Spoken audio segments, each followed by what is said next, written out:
have had people from China wanting us to move the manufacturing over there, but that's not what we're about. Because if we did that, 20 people here wouldn't have a job. So I have an extreme passion for serving good local food, and that's what I had all summer, and that's what I did, and people loved it. People kept coming back. Go with your heart. If you feel that it's going to work and you're passionate enough about it, then give it a go.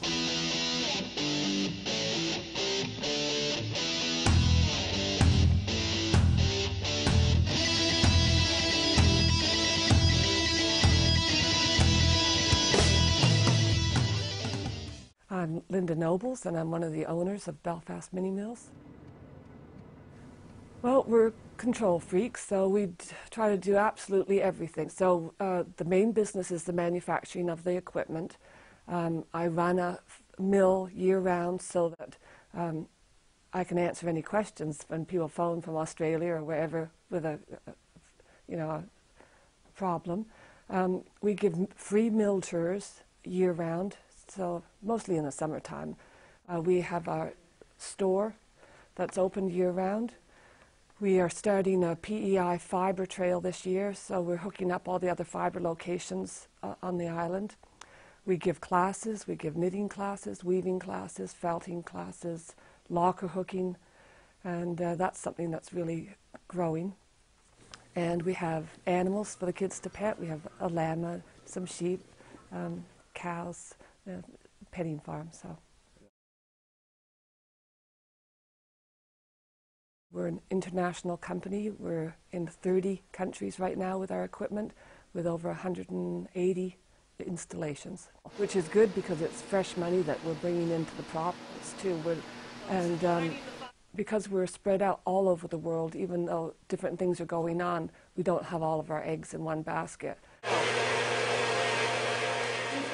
And the mill runs year-round because we used to have 3,000 people come, and we used to boast about that. Oh, we're way out in the country, 3,000 people. That's grown to over 15,000, 16,000 people. Started out as a family business, so that's nice. But yeah, and we keep our employees full-time because they're very valuable to us. It's not like we can just hire people with the skills that we need. So we invest a lot of time, and they've become like family also, because some of them have been with us for 16, 17 years. So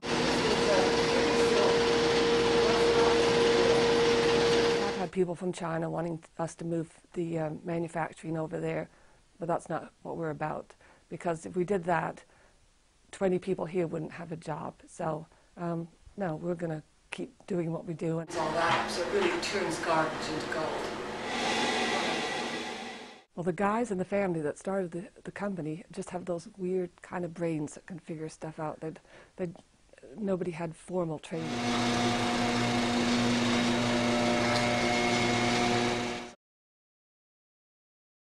Our guy that's gone all over the world, he's got pictures of giant spiders and scorpions, and we're in Libya. Our guy had to contend with cobras in the mill.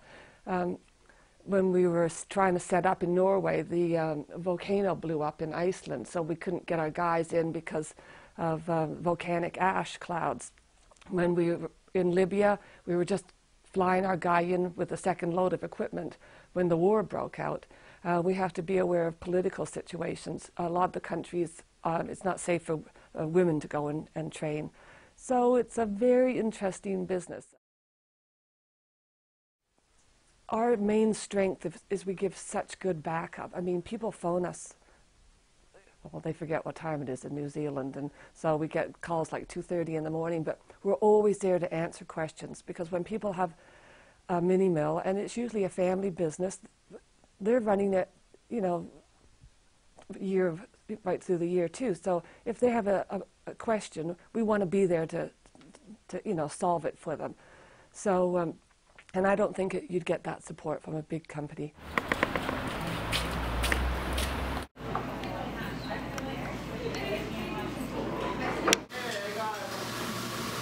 We bought the trailer in May, and we opened up the end of May, just doing little tests, trying foods out, seeing what people liked, seeing what they didn't like.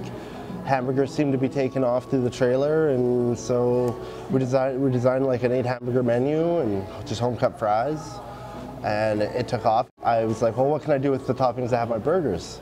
So then I came up with the tacos, the grilled cheese, the different poutines, and we designed that menu for the trailer up the Ave there, and that's what we built for the summer, was that idea. And each item came from like a different occasion. Like sometimes it'd be a late night, I'd be there, and I'd just like throw a couple things together and I'd be like, oh, this is great. So then I'd put it on the menu. Everything was pretty much mine, except for the color orange. Bought the trailer orange, so it came with that color, and the name of the orange lunchbox slowly emerged from time.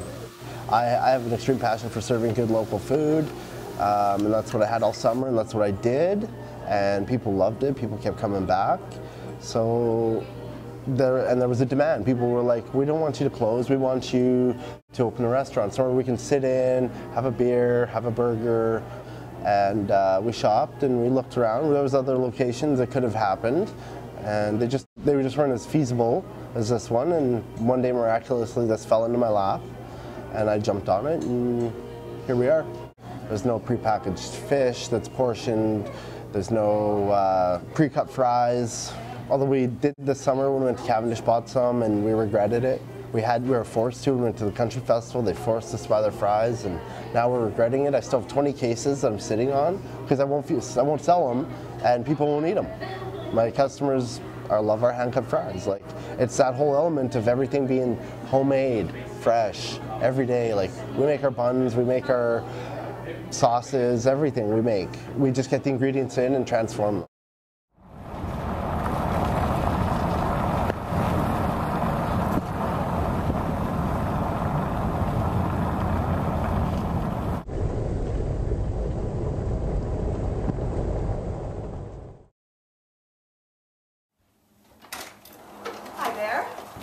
I'm Glenda. I'm Jordy. Nice to meet you, Jordy.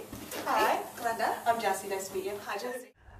Glenda Burt. I am the owner of the Home Place Inn and Restaurant here in Kensington, and have been operating this business since 1997. What we do is, under the one roof, really, we have a bed and breakfast, a restaurant, and we also do meat pies. We have a meat pie production facility in the lower level.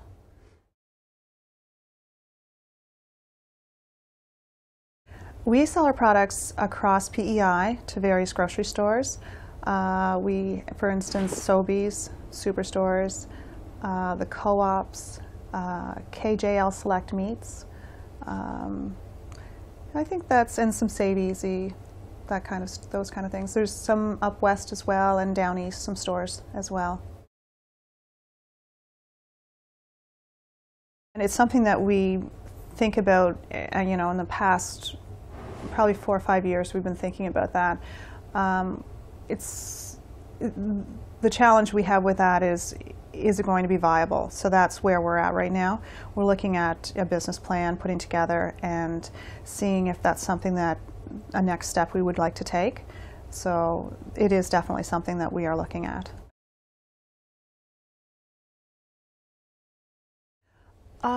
Primarily with the meat pies, there's no one else really doing a homemade product such as this that we do. So there's not really any competition in that area.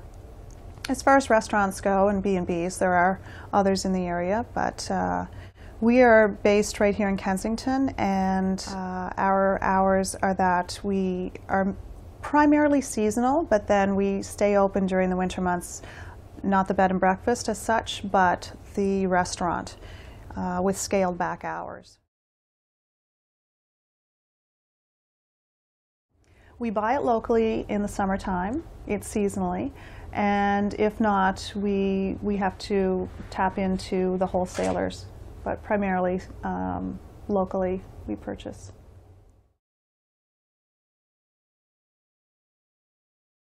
Well, it's been a challenge over the years. As I mentioned, we started in '97, so when we first started out, you're going into something blind because a new business, and we just had to basically try things year after year, and if they didn't work out, you would just modify and change as you go along.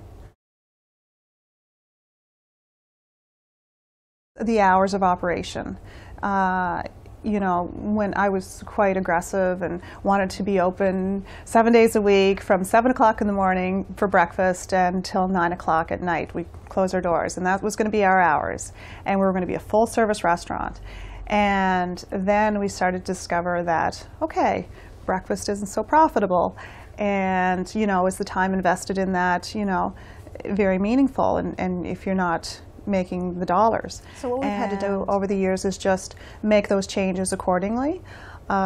We dropped breakfast altogether except for the B&B. We scaled back lunches so that we would just be open July and August, and because the population increases in the summertime, and we don't have the same demographics as what a restaurant has in Halifax. So we feel that being open in the wintertime on Friday and Saturday evenings for the restaurant does well, as opposed to be open every night of the week. And same with the lunches. July and August works. The shoulder seasons, they don't work. So over the years, you just really make changes as you go along. I just feel that we get the opportunity to have local produce, fresh produce. We have everything on PEI we can utilize, whether it's your meats or to access things, and that's an advantage. As far as I just feel it's a great place to live too and raise a family, and to be able to be an entrepreneur on PEI with what I do, I feel very fortunate. I think just incentives as far as wage subsidies are very helpful, you know, with hiring students or even mature workers. Anything like that is a real benefit to businesses. I know in the past it's been really helpful for me. So otherwise, you know, I wouldn't be able to hire on that extra employee if I didn't have the help with a wage subsidy. So those programs are really beneficial for me. Do your homework, really. Have a business plan. If it's something you want to try, maybe work, whatever it is, work in that industry and work under someone to get a feel for the business, and try that out and see if it's something that is really that you're passionate about. And like I mentioned, business plan is very important. See if it is going to be viable, and go with your heart. If you feel that it's going to work and you're passionate enough about it, then give it a go. If you've got, you know, good support and that type of thing. I like sauces, so I really like, and I love fish. So I think baked haddock with a white wine sauce, to me, I love that recipe. I love that dish, I guess you could say. I would say we have, you know, majority are local people, and we tend to cater to local people, and we find in return they tell people, and then visitors and alike, and then which is a word of mouth, and it's a really good spin-off that we receive from that.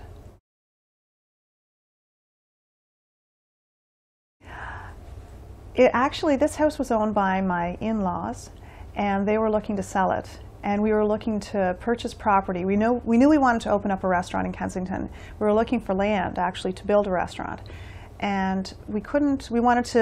Location was key, so we wanted to find a place that would be suitable. We weren't able to buy land. Attempted to, but it didn't work out. And so my in-laws were looking to sell this house, something they didn't want to have anymore. And so then I presented the idea to my husband and said, well, what if we took that house, made changes and actually put a B&B with it as well. And that's what ended up happening then. Definitely, yeah, very much so. She had a lot of influence, and because they had a restaurant as well. And fortunately, I had a little bit of knowledge of how to cook and how to bake. And so then I went on to take a cooking course. And definitely it was her influence that made me decide to open my own restaurant and do the home place. And I have her to be thankful for that, really. I really do appreciate growing up where I did, actually in rural PEI on a farm, and learning how to cook and bake and that type of thing. It was a great influence.